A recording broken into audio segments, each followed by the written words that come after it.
Cardio TV que hacemos desde el Congreso de las Enfermedades Cardiovasculares 2017. Me acompaña Juanjo Gómez Doblas y vamos a hablar de un registro que hemos hecho con la Sociedad Española de Cardiología y el patrocinio de AstraZeneca sobre el diabético, la evaluación del control glucémico del diabético de alto riesgo cardiovascular. Juanjo, coméntanos un poco la finalidad o los objetivos de este estudio.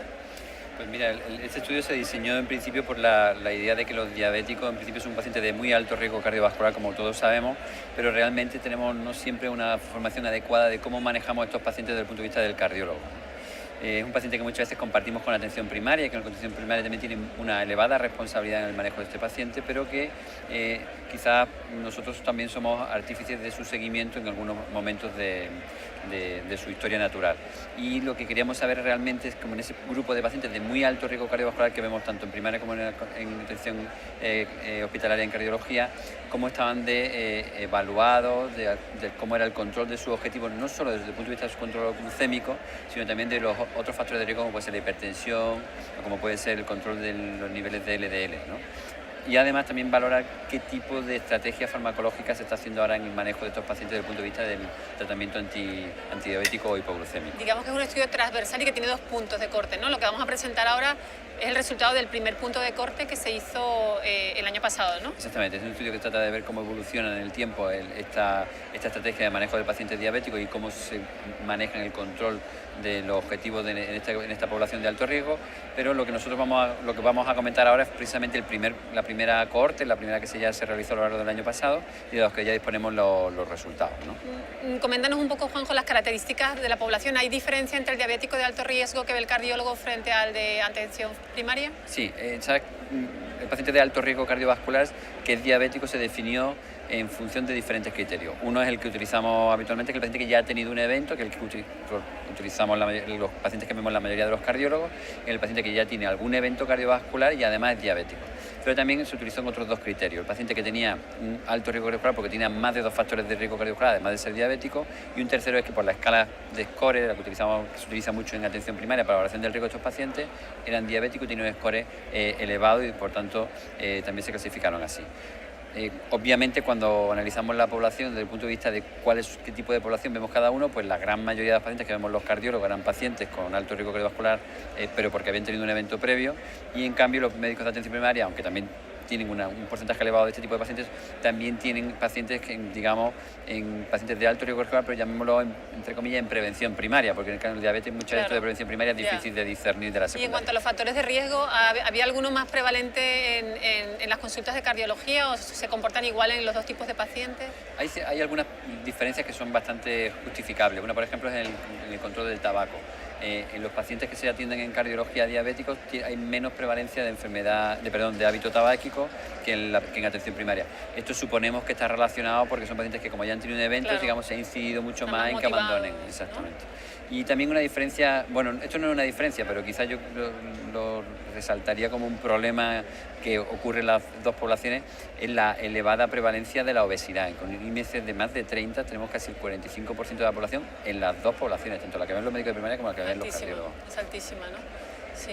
Bueno, ya centrándonos un poco más en el control, en el uso de los fármacos, digamos, antidiabéticos. ¿Hay diferencias a la hora de elegir un fármaco u otro en cuanto al cardiólogo elige un tipo de fármacos, una familia de fármacos, el médico de atención primaria? Yo primero diría un poco la fotografía inicial de qué tipo de fármacos se utilizan más, ¿no?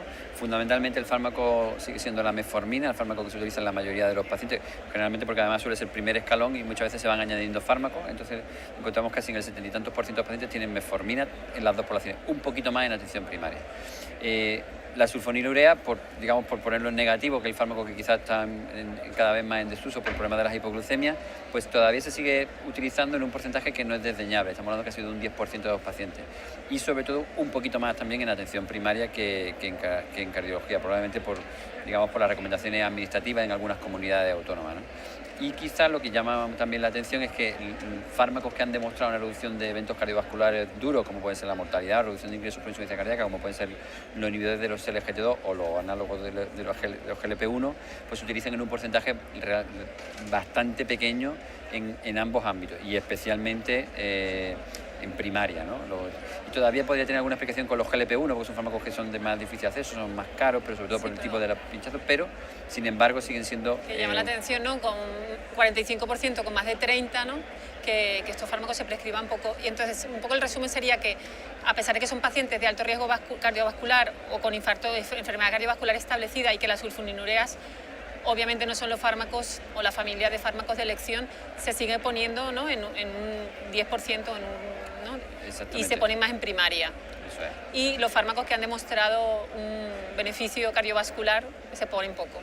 ¿Crees que cuando hagamos la foto, la segunda foto, el segundo punto de corte, mejorará la prescripción de fármacos con beneficio cardiovascular? Yo creo que sí, porque aunque es verdad que tú sabes que la implementación de las recomendaciones o de la evidencia clínica tarda un tiempo en que se lleve a cabo y se plasmen los registros, pero yo creo que sí que hay claramente una tendencia que cada vez se están utilizando, sobre todo tanto en el ámbito de atención primaria como en el ámbito de la cardiología, los inhibidores de los SGLT2, que son fármacos orales, son fáciles de usar, son fármacos que tienen una muy buena respuesta clínica en el paciente y además alcanzamos los objetivos también de forma, digamos, sencilla. Es decir, que yo creo que es un fármaco que claramente está creciendo y yo creo que en esta segunda fotografía vamos a ver un incremento de estos fármacos. Y luego, dime. No, para terminar un poco, no olvidarnos que el tratamiento de la diabetes no pasa solamente por antidiabéticos, sino por el control de la tensión y de los lípidos. Allí también hicimos, digamos, un estudio sobre el grado de control y los fármacos que usábamos, ¿no? Pues exactamente, ese es un poco el comentario que iba a hacer, y era un poco en ese sentido, y es que la tensión sí que conseguimos un control aceptable, aunque mejorable, en el tema de la hipertensión, porque hay pacientes que están en torno al 60 y tantos % de pacientes tienen LDL por debajo de 14,9, LDL, tensión arterial debajo de 14,9, pero sin embargo el problema seguimos teniendo claramente con el tema de los lípidos. Y además pasa un poco en la fotografía casi del Eurospy, pero del Eurospy de diabetes también, que como tú has participado, lo conoces perfectamente, es que el problema es que usamos un porcentaje muy alto de estatinas, cercano casi al 80%, un tratamiento combinado con ezetimibe en torno a un 10-15%, más en cardiología obviamente, pero sin embargo cuando vamos a ver los objetivos de control del LDL en menos de 70, pues son decepcionantes y especialmente lo son en atención primaria, es decir, que cardiología todavía conseguimos un porcentaje, me parece, en torno al 30% de control de objetivos, pero es que en primaria estamos muy lejos de esa cifra, porque ya el 30% es muy mala. Es decir, que el problema está en que da la sensación que en el diabético utilizamos estatinas como lavaconciencia, es decir, tú pones la estatina, pero te olvidas del objetivo de alcanzar. Yo creo que el problema está en que tenemos que ser y tenemos herramientas para alcanzar objetivos del LDL que sean realmente un impacto en la reducción de eventos en estos pacientes. Sobre todo cuando hay mucha gente que dice que el primer antidiabético es la estatina, ¿no? Es que claramente ha reducido el riesgo de estos pacientes. Bueno, Juanjo, pues nada, ya cuando tengamos la publicación veremos más detalles de la misma. Agradecerte tu compromiso con el estudio, agradecerte todo tu esfuerzo y a vosotros agradeceros por el ratito que nos habéis visto y que disfrutéis mucho de este congreso, que tenemos muchas cosas que aprender. Muchas gracias.